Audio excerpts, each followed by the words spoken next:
நான் 11th standard படிக்கும்போது ரெட்மின்னு ஒரு பிராண்ட் இருக்குதான், அந்த ஃபோனை இம்போர்ட் பண்ணி கூட வாங்கலாம் அப்படின்னு நிறைய பேர் சொல்லிட்டு இருந்தாங்க. அது மட்டும் இல்லை, அப்படி ஒரு ஃபோனுக்கு சர்வீஸ் சென்டரே இல்லையாமாண்டா அப்படின்னு நிறைய பேர் சொல்லும்போது எனக்கு என்ன தோணுச்சு அப்படின்னா, சர்வீஸ் சென்டரே இல்லாத ஃபோனை வாங்குறதுக்கு நான் சும்மாவே இருந்துருவேன் அப்படின்னு நான் நினச்சேன். அப்போ தெரில நான் யோசிச்சது தப்பு அப்படின்னு.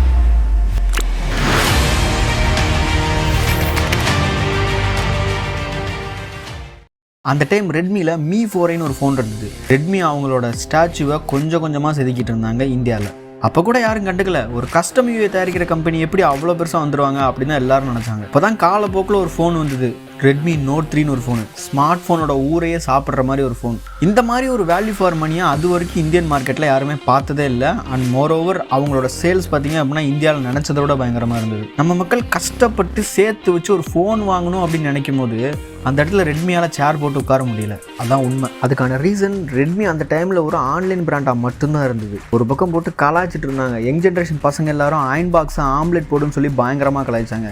இன்னும் சில பேர் அந்த ஃபோன் எதுவும் வெடிக்குதாமே, அதையே நான் வாங்கணும் அப்படின்னு கேட்டுட்டு இருந்தாங்க. இப்படி எல்லாரும் சொல்லிக்கிட்டே இருந்தப்போ ரெட்மி நோட் 4 அப்படின்னு சொல்லி ஒரு ஃபோனை லான்ச் பண்ணாங்க. அது ஒரு கிங்குங்க. ஒரு காலத்தில் தெருவுக்கு 2 பேராக தான் அந்த ஃபோனை வச்சிருப்பாங்க, ஏன்னா அவ்வளோ ஃபேமஸ். ரெட்மி நோட் சீரிஸ்னா value for money. Redmi note சீரிஸ்னா கொடுத்த காசுக்கு அதிகமாகவே பெர்ஃபார்மன்ஸ் கிடைக்கும், அதிகமான ஃபீச்சர்ஸ் கிடைக்கும்னு ரெட்மி எல்லாரையும் நம்ப வச்சாங்க. எவ்வளோக்கு எவ்வளோ ரெட்மிக்கு யூசர்ஸ் அதிகமாகிட்டே போனாங்களோ அதோட மீம்ஸும் ரொம்ப அதிகமாகிட்டே போச்சு. ஒரு பக்கம் யூசர்ஸ் பெருக பெருக பெருக அவங்கள கலாய்க்கிறவங்களும் நிற்கவே இல்லை, ஓடிட்டே இருந்தாங்க. அந்த டைமில் ஒரு ஃபோன் லான்ச் பண்ணாங்க பாருங்க, Redmi Note 5 Pro. First time Indian மார்க்கெட்டில் அந்த மாதிரியான ஒரு காம்படிட்டிவான ஃபோனை யாருமே விடலை. பயங்கரமான பேட்டரி ஸ்பெசிஃபிகேஷன்ஸ் அதை பற்றி பேசணும்னு வச்சுக்கோங்களேன், பேசிகிட்டே இருக்க வேண்டியதான். இன்றைக்கி எனக்கு ஞாபகம் இருக்குது, நான் ரோட்டில் போனேன் அப்படின்னா, ஒரு பஸ் ஸ்டாண்டில் நிற்கிறேன் அப்படின்னா மினிமமாக ஒரு 3 பேராக அந்த ஃபோனை வச்சுருப்பாங்க. நான் ரோடு கிராஸ் பண்ணும்போது எப்படியாவது எனக்கு ஒரு ஃபோன் மாட்டிடும் ரெட்மி நோட் 5 ப்ரோ. அவ்வளோ ஃபேமஸாக ஓடிச்சு. மற்ற பிராண்ட்லாம் ஏதோ ட்ரை பண்ணிட்டு இருந்தாங்க, ஆனால் ரெட்மி அந்த இடத்த ரூல் பண்ணிட்டு இருந்தாங்க. நான் அப்போவே சொன்னேன்ல, ரெட்மி ஒரு ஸ்டாச்சுவை கிரியேட் பண்ணிருந்தாங்கன்னு.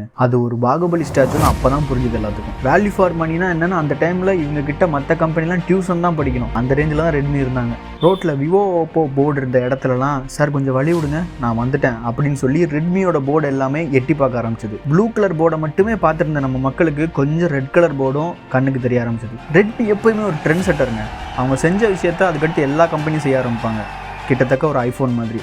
அவங்க ரிசம்பிளிங் வேணால் ஐஃபோன் மாதிரி இருக்கலாம், ஆனால் அவங்க செய்கிற விஷயத்த ஐஃபோனை ஃபாலோ பண்ணுற மாதிரி நிறைய பேர் ஃபாலோ பண்ணுவாங்க.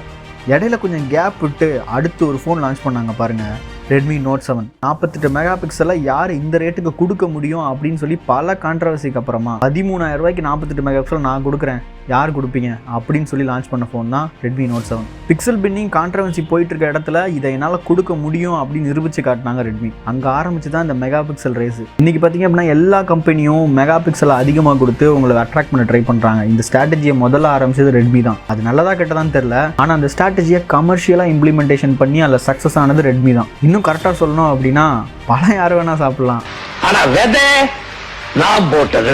என்னோட first phone Redmi Note 5 Pro தான். அது இன்றைக்கும் எங்கள் அப்பா தான் யூஸ் பண்ணுறாரு.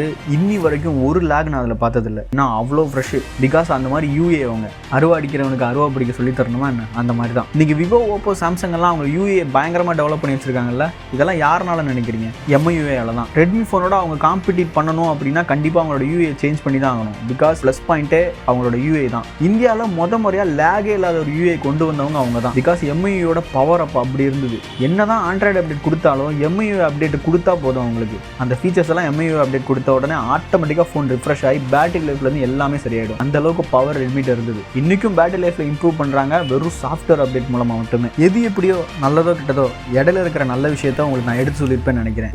என்ஜிடி பேர பசங்களா, அடுத்த வீடியோவில் வந்து சந்திக்கிறேன்.